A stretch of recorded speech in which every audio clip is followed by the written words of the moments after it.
Good afternoon, everybody on YouTube. This is Rick Thomas from Obsolete Video Services. Hey guys, I thought I'd make a video of this. This is a very interesting thing to talk about.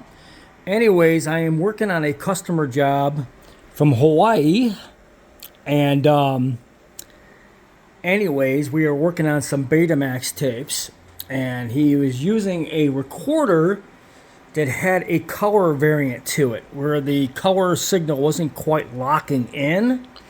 Now that's a big problem on some of these video decks is when you're using the early color cameras at that time, the signal in video sync weren't quite exact all the time, and they would work differently going through different types of equipment.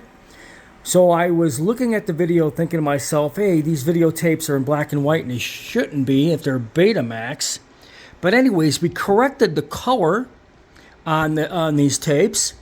And because he had a color camera that was off variance, and so I had to make some adjustments to my time-based corrector down below.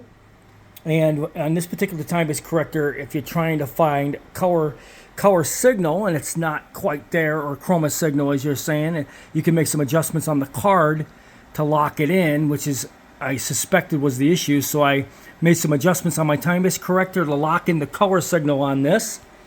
And as I suspected, these are color. And they're from Hawaii, I assume 1974, maybe?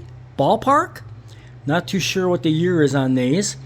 These are being done for a gentleman in Hawaii. And now that I know their true colors, they are in color. I was looking at the signal in black and white. It didn't quite look right. And looked like there was chroma there, but it just wasn't showing up.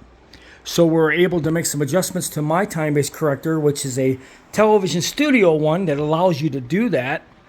And now we got really good color lock. Now these are Betamax videotapes. He might have shot it on a Betamax color camera in 1974, which is pretty much what it looks like. But beautiful color playback. Color pops on this tape. So we're going to do these in color. We did stabilize it. We did lock in the color on this, and it's just a very weird signal. I noticed it and didn't quite think it was right, so I went back and double checked and made some adjustments. This is why you have to really know video signals, because sometimes things will be off, and if it doesn't quite look right, you might suspect something else. And sure enough, I suspected it was in color, just that the variance was way off. So I had to go in and make some adjustments to the color signal, which goes through this time-based corrector. You can make some adjustments to that. And as soon as I moved it a few degrees, it locked it in color, and voila, we got the color chroma playback. So now it's playing back in color like it should. Very, very good color signal. Very, very good signal in general. Done on this professional Betamax GCS 50, which is the highest quality Betamax machine you can actually find. But this thing's amazing. What I love about this machine is everything is manual on it. Not like the VCRs and Betamax machines that had that auto tracking and all that crap. I just don't like units like that. If they're manual, you could do a more precise setting to everything.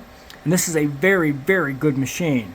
But anyways, time-based correction came to save the day again on these particular tapes, because you're allowed to fix things that you normally wouldn't be able to fix without a good time-based corrector in between.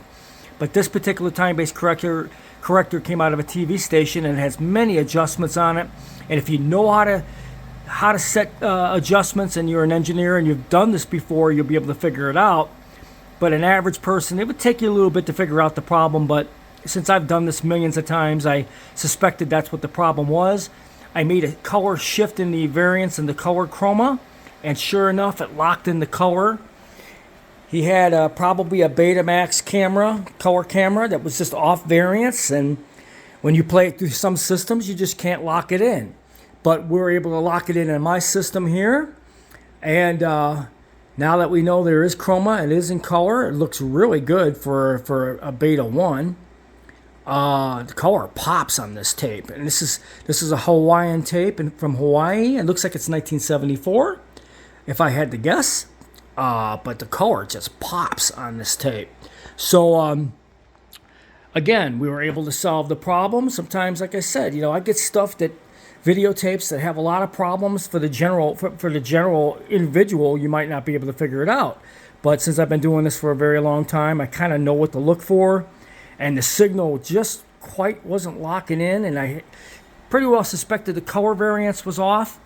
So I went into the time-based corrector and we corrected it. There is adjustments in there. Set the variance so you can lock it. And they must have been using a very early beta machine camcorder or something, Betamax. That was a color camera, and the variance is just, it's just quite off. It wasn't off a lot, but it was off enough that it put it in the black and white mode. So now we got it adjusted, and we now got color locking in.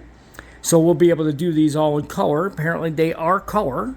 Like I said, you normally wouldn't notice it. If you try to copy this strictly from like a Betamax machine to like a DVD recorder or something like that, you would have got black and white. But then you without knowing it, they're in color. I mean, it's just the variance of the camera that he used was quite off. So I was able to lock all that in.